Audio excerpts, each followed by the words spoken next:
Jesus was a rock star.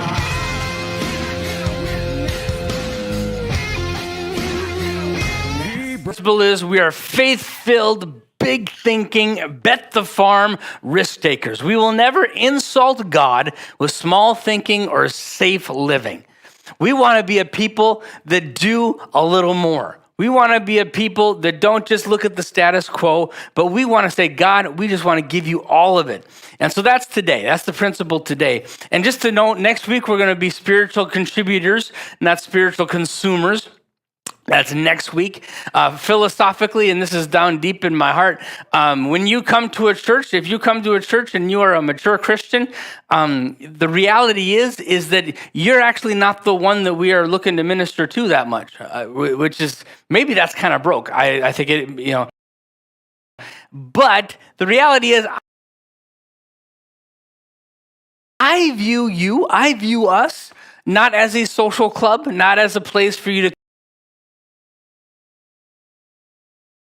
come and just learn how to be nice to your kids and have good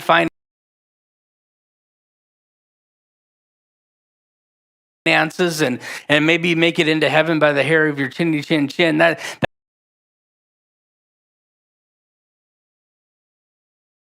not my vision for you. The way I look at you, if you've been serving Jesus for a while, is we are on a team. And the team is to make disciples. That's our whole calling, is to make disciples. Jesus said, go and make disciples.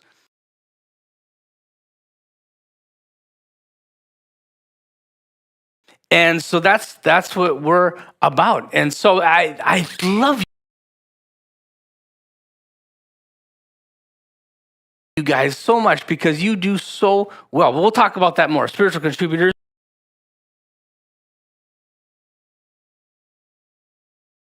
We will do anything short of sin to reach one more person for Jesus. In other words, where do you draw that line of what you won't do? Did I play Sister Sledge and the Mudhoney's last year? No, we will. Okay, anyway, I'll share that with you that week. Because anyway, we will lead the way with irrational generosity. We truly believe we're blessed to give than to receive. We do that. And then we are big thinkers.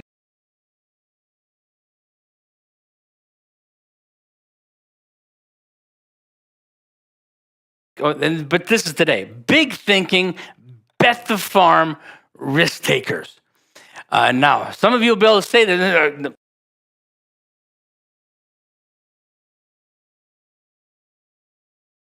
If you know the answer to this, yell it out at me because you've heard it for a few years. When were the 2 times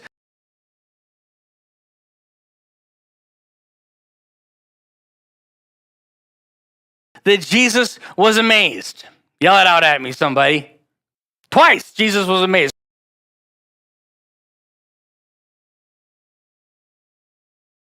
Scripture says. I think it's the only 2 times. No one's like, yes, Shawnee. Yes, he did get mad at the temple. That's absolutely right. But there's twice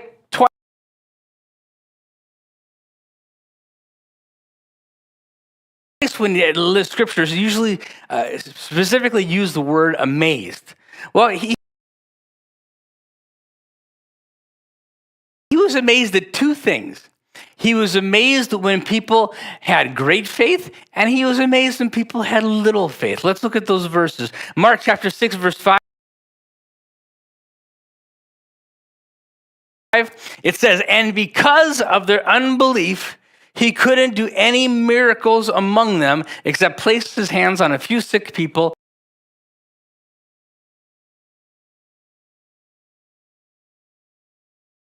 and heal them. So that was like the low bar. Well, they didn't have any faith, but he only got to heal a couple. And he was amazed at their unbelief. And then Jesus went from village to village teaching the people. So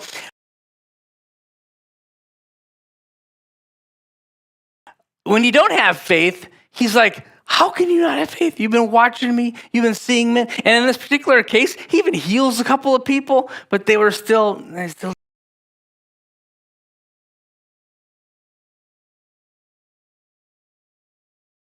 didn't have much faith. But then there was the low bar. Well, they didn't have any faith, but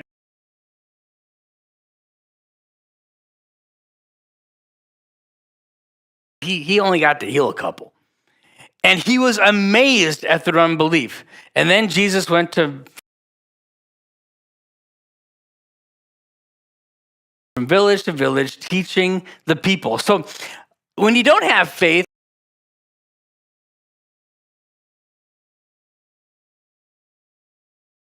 he's like, how can you not have faith? You've been watching me. You've been seeing me. And in this particular case, he even heals a couple of people, but they still didn't have much faith. But then there was another time. Luke 7:9, it says, when Jesus heard this, he was amazed,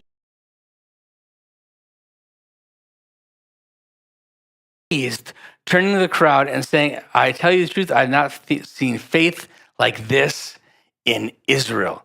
And he had, this was the centurion when he said,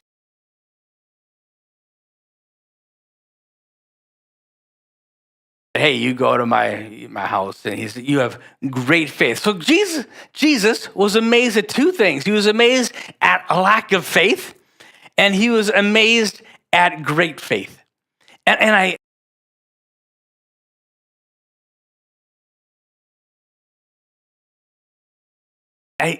when he looks at America, what do you think he sees? Just take a minute.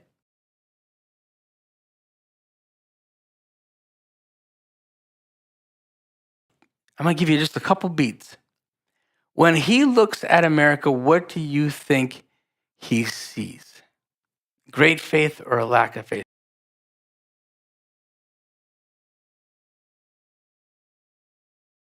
If he was to look at your life, give you just a couple of beats here.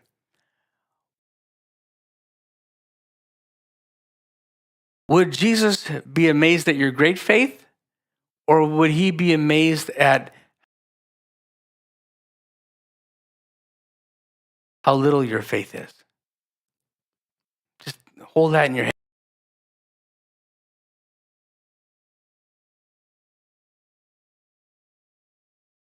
And not today. I was supposed to have this slide up, but just keep that in your heart and mind for a minute. Because the reality is that you can't play it safe and please God. That's just not how he works. That's not how he does things. God geared you, he geared us to be stepping out into some great things. Now, it might not be terribly visible things, and we may talk about that again some other time, but you can't play it safe and please God. There's going to come a day when he's going to ask you to do something audacious. Maybe it's talking to this person. Maybe it's praying for healing for somebody. Maybe it's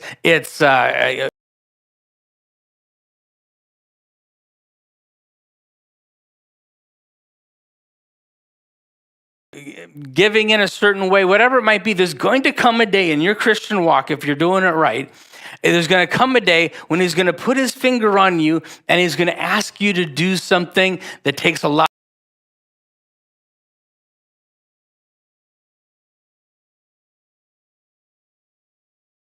of faith, because you're like, this is a God could only do it situation. This is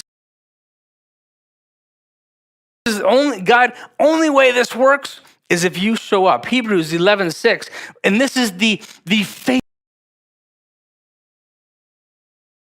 chapter. When I wasn't driving yet, so I couldn't have been more than 15,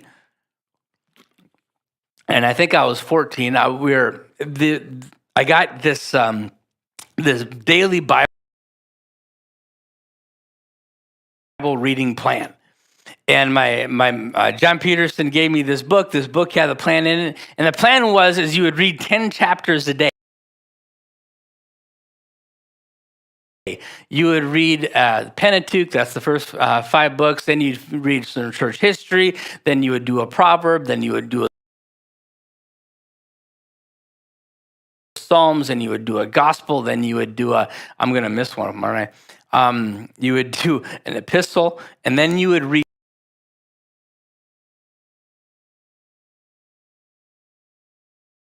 chapter 11 of Hebrews every day. And so you'd get Psalms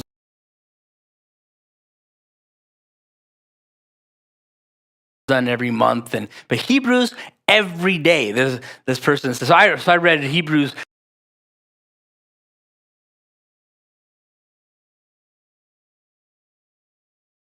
(11) every day. It's the faith chapter.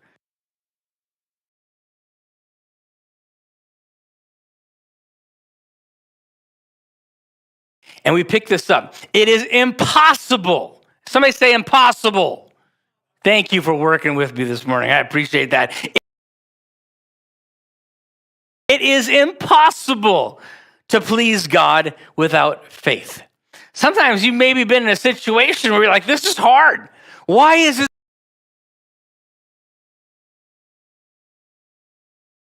so hard? The answer is, it was always God's plan that you're not enough. There was never a time when God's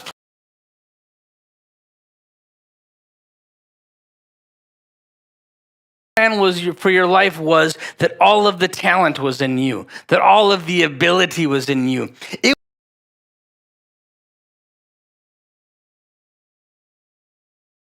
was always his plan that you would not be enough.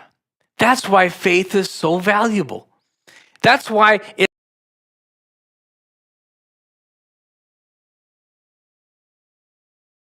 sometimes if you are there's one time when Jesus was given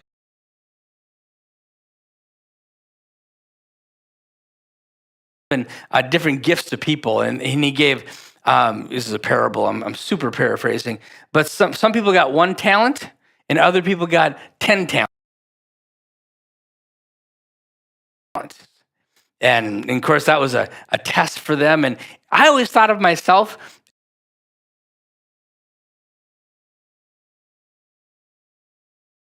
as like a 3-talent person in my head. I'm not the smartest guy in the room,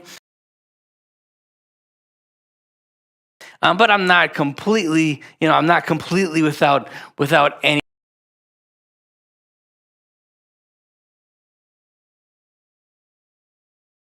talents. But that was always God's plan, because only when we are willing to be humble enough to take a step out,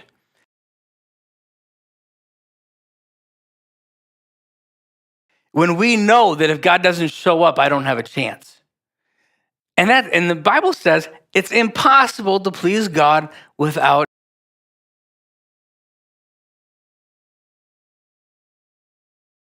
faith. I'm a little insecure to tell you this right now, but I'm working on something right now, and it's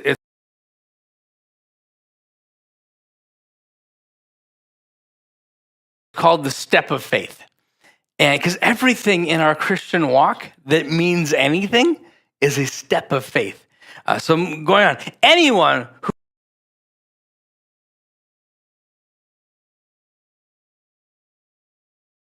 wants to come to him must believe that God exists and that he rewards those who sincerely seek him. Now look at those words for a minute. Sincerely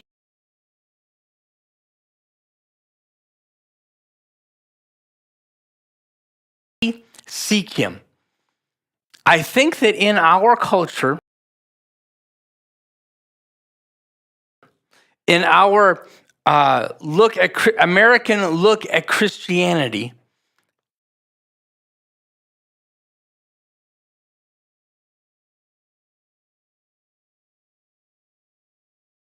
I don't think there's a whole lot of sincerely seeking happening. I think there's a lot of grandstanding. I think there's a lot of virtue signaling. I think that there's a lot of, having all your right words in the right place. But even when I look in the Christian church, I do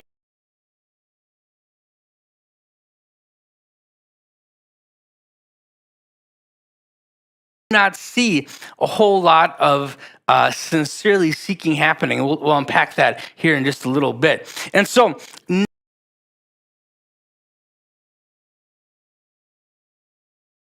never let your pride keep you from faith. In other words, it doesn't matter what other people think. It doesn't even matter what you think you should be doing. I encourage you to get yourself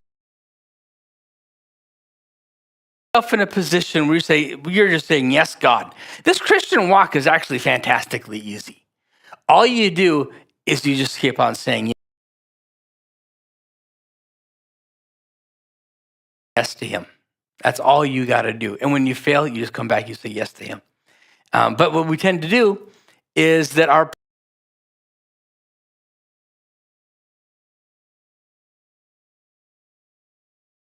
pride makes us build this shell that we have to look like something. And then we say, no,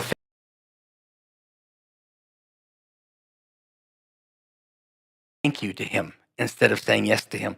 So you can have faith or you can have control, but you can't have both. If you have control, you're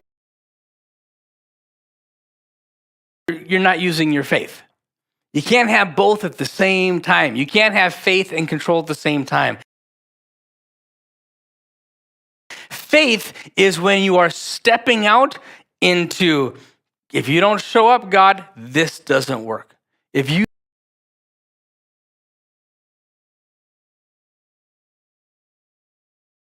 don't do something, God, this doesn't have a chance. As long as you have a guarantee, you don't have faith.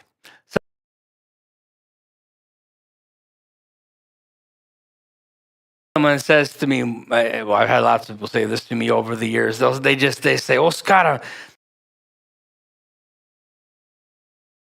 I'm just waiting on God. And because I know that when Elijah was praying, God was in the silence, and so I just gotta wait on God. And I think that there's no step of faith there. Waiting is easy. You know what's much harder is taking a step of faith when you don't have clear directions from him. And when doing the good work, even when you're not quite sure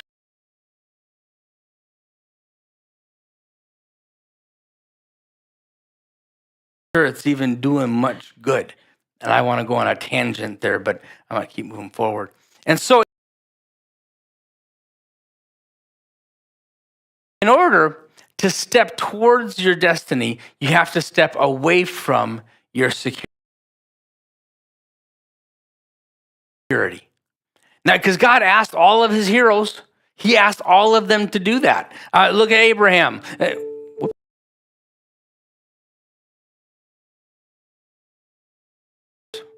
In the faith chapter, Abraham, he comes and he says, it was by faith that Abraham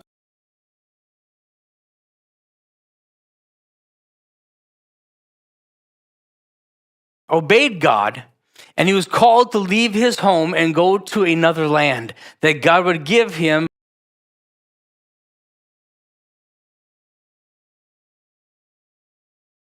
as his inheritance. He went, and I love this verse. Oh, I love it so much, because what I just told you, some people say, well, I'm just going to sit here and pray until God tells me what to do.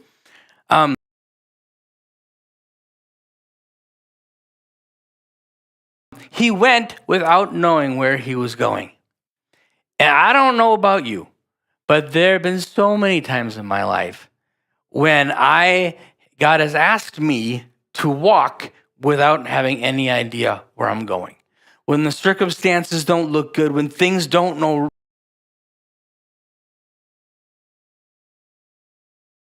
look right, but say, okay, God, I'm just going to keep going. I don't understand, but I'm going to keep going. And if you look through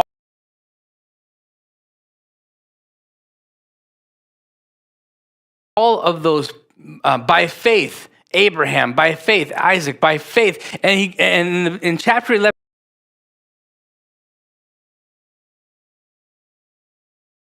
they go through all of these great heroes that lived.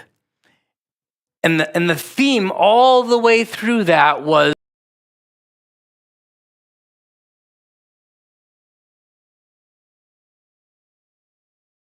that they stepped out and there was no guarantees.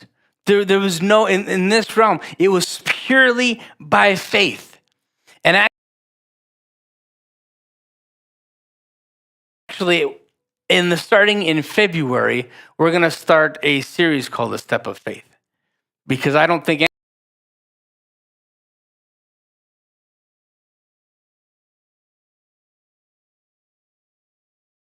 anything happens in your life until there's a step of faith. And we're going to unpack that a lot. But today, how amazed would God be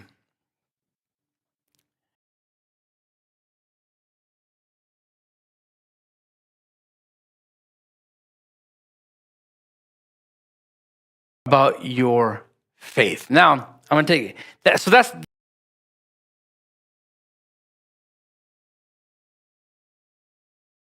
is, that is what I've shared that with you every year since a whole long time. I've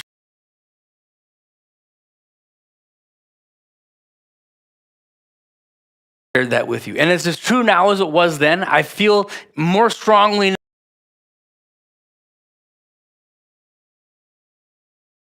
now than I did then that there's always a step of faith. And you have to take a step of faith. And it's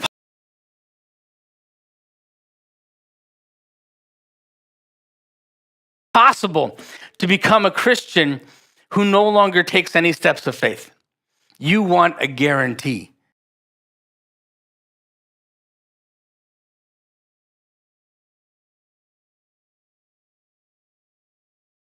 And like we saw, if you have a guarantee, you don't have faith. That's not how this thing works.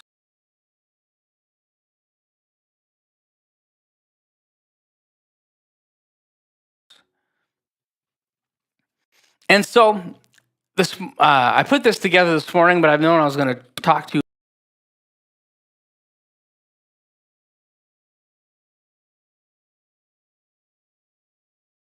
about it for quite a while. Because we are going to do something a little different.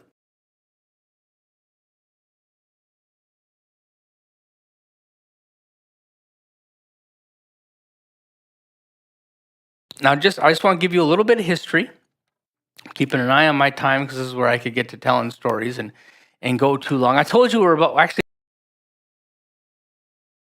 might be 16 years old. I should really figure that out for sure. When we started Rock Church.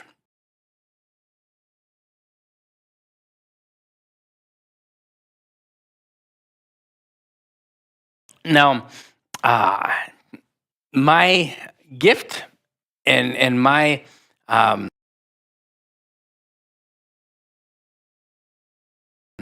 my talent, as it were, the thing that makes me as the quirkiest thing about me,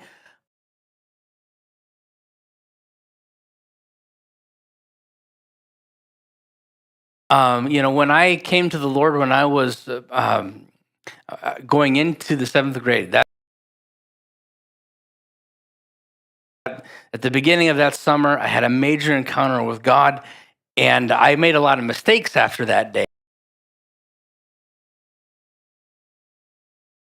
And I wasn't very Christ-like, but I never backslid from that moment. I mean, I would do stupid things, make no mistake. But going into the 7th grade,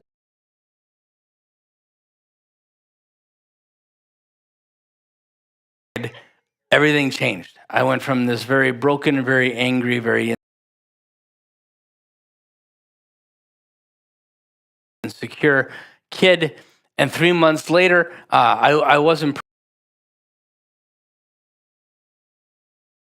perfect yet, but my wardrobe was Christian T-shirts. Okay, I had Jesus all over my binder, and my friends that I used to get in trouble with, they gave their lives to the Lord, got baptized in the Holy Spirit.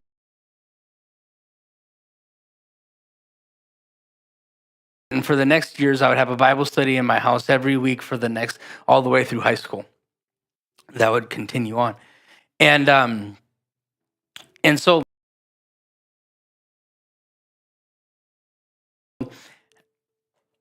but the thing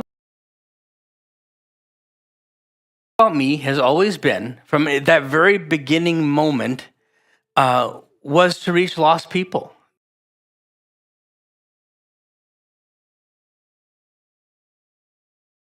And because people without Jesus, can you finish it for me? We said it every Sunday for years and years.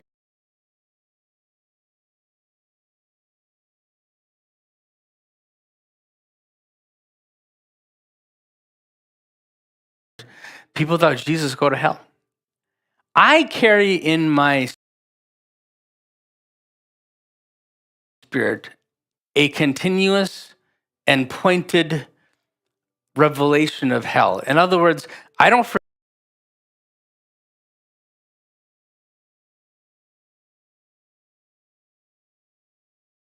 forget about hell like I know some of my friends do.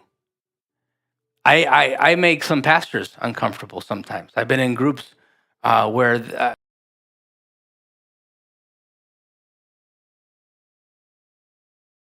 I've told you that story before, but it's and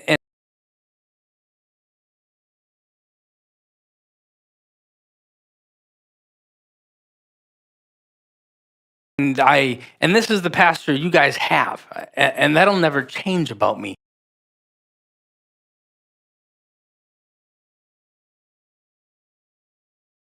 And for years we did that. Jesus, help me to be what you want me to be, do what you want me to do, because people without you go to hell.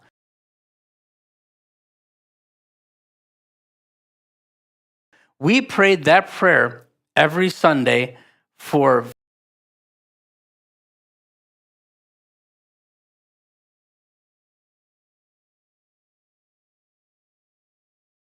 14 years. I stopped doing it this year, and I know some of you noticed it. I suggested I might stop it, and some of you got mad at me, and that really blessed my heart. But I began wondering, I don't know if I'm a tractor or a race car, okay? But I know that I am geared in an extreme way.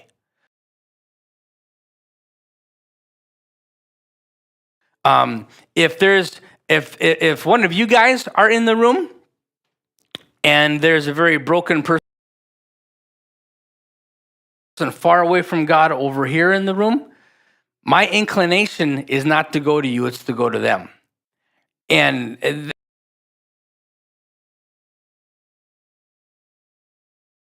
that is just I just do that. I always have.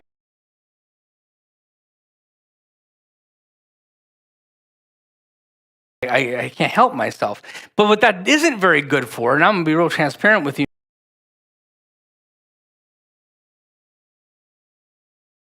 now, is that a lot of people, a lot of Christians, when they come to church, they want attention from the pastor.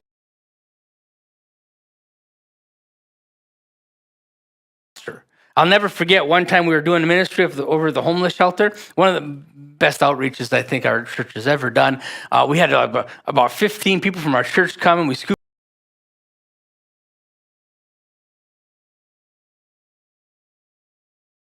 ice cream for the whole place. And sometimes what would happen is people would come to that outreach, but they thought they would get to spend time with me in a smaller group. But I was with the guys, and I was kind of like trying to get them. I was trying to disciple by showing, disciple by leading and doing ministry together. 'Cause that's kind of what Jesus did,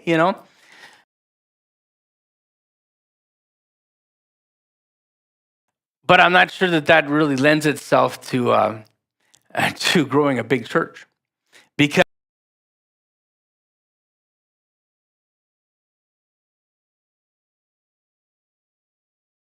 when you're so that is my quandary.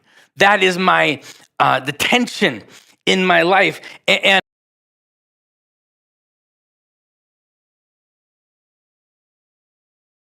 I'm not.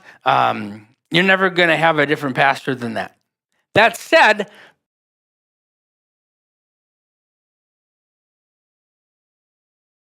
when I had my sabbatical last summer, got some space.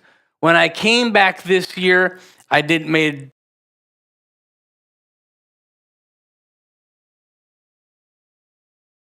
two pretty major things. I decided to stop hitting everybody right in the forehead every week with hell. But boy,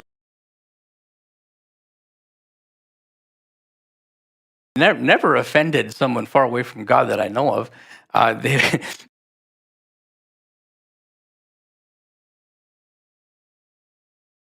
Matter of fact, I remember we had a gal coming, and she's still in our sphere. She just hasn't been to church for a while, but she's a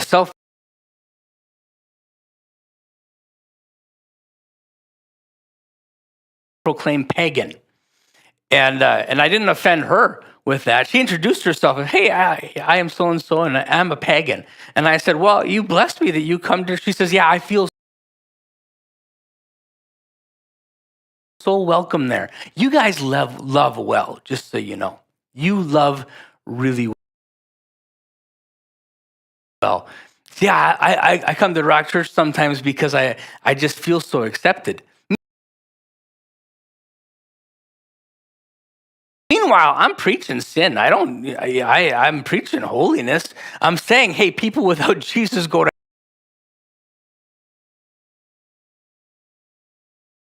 hell every Sunday, okay? I think it makes Christians more uncomfortable than it does non-Christians, actually.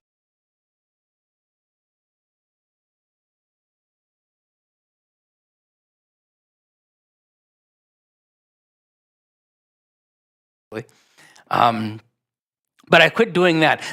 We did something else. I realized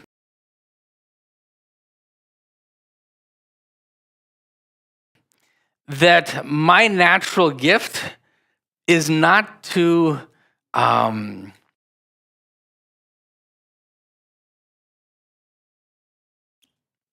is not for community in church.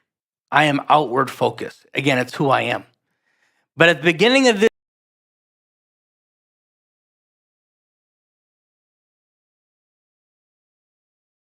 year, you will notice we did no outreach this year.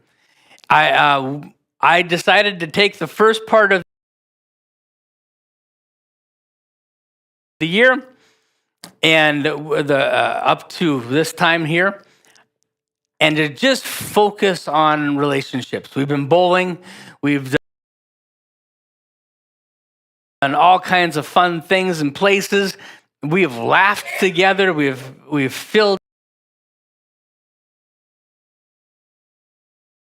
up Luis's home, and we have belly laughed and had a great time.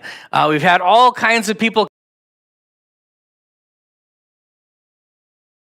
come to those things, and so what I hoped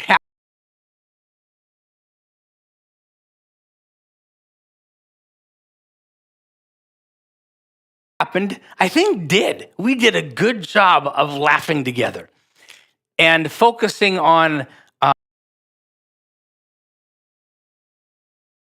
the community of church doesn't come naturally to me. So I had to not do any evangelism.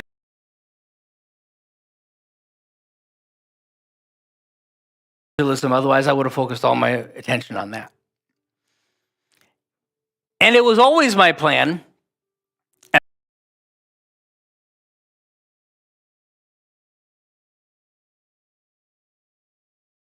the beginning of this year to to call a sacred assembly and a holy fast.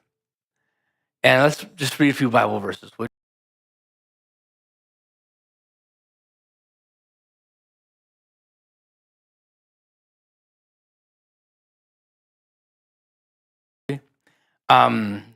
Places in the Bible where it talks about this. The Lord said to Moses, give the following instructions to the people of Israel. These are the Lord's appointed festivals, which you are to proclaim as official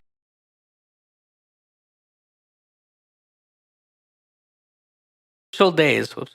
What I do? As official days. I screwed this up.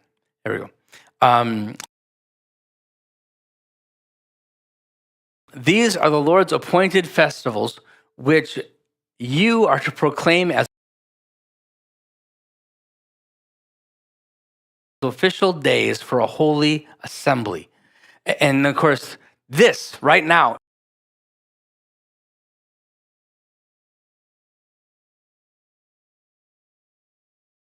is a holy assembly. And actually, people say, I don't need to go to church to be a Christian.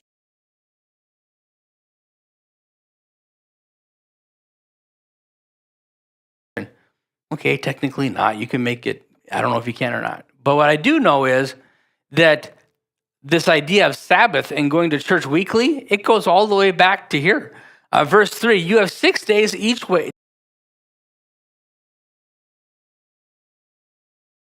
day to do your ordinary work. Person I was speaking to during my sabbatical, he says, Scott, you need to have 2 days off a week, and one of them has to be not productive. You have 1 day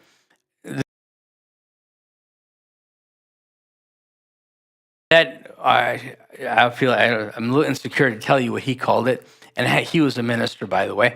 He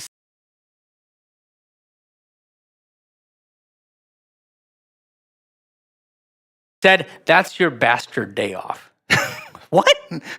He said, that's the day that you mow the lawn. That's the day that you do the clothes. That's the way you fix the sink. But if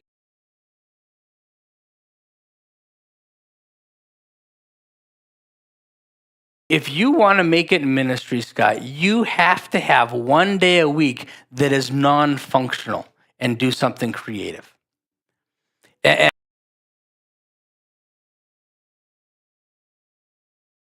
But it does nothing directly for your ministry or your church or your job. You have to have 1 day that is just blank.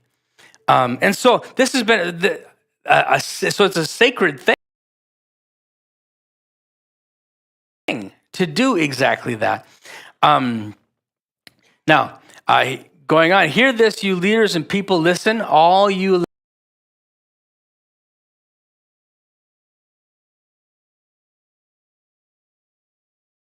in the land in all your history, has anything like this happened before? This is Joel, and I didn't write down the verse. It's chapter, I believe it's chapter 6.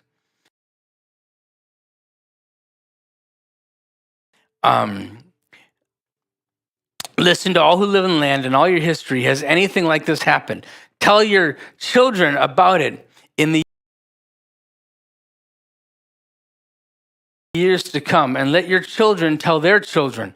Pass the story down from generation to generation.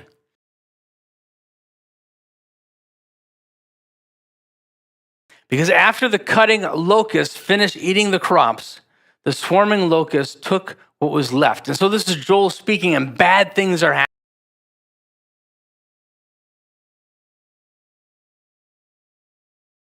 happening to the people of God. There's famine, there's war, there's terror.